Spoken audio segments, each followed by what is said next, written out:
For today's video, magluluto tayo ng garlic buttered shrimp. Linisan muna natin bago iluto.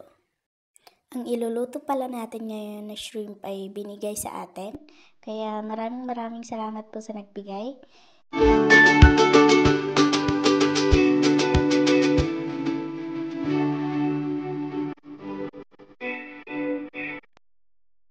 Ito pala lahat ng mga ingredients. Ngayon ay simulan na natin siyang iluto. Unahin muna natin ang ating oil tsaka butter. Tayin natin siyang matunaw at uminit bago natin ilagay ang ating garlic.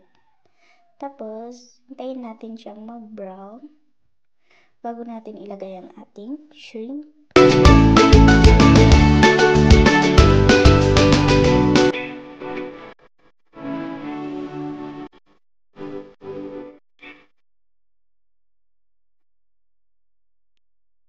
At kapag ganito na yung kulay, ilagay na natin yung ating ingredients, yung oyster, magic sarap, paminta, tsaka yung ating ketchup. At nilagyan ko nga pala ito ng Sprite.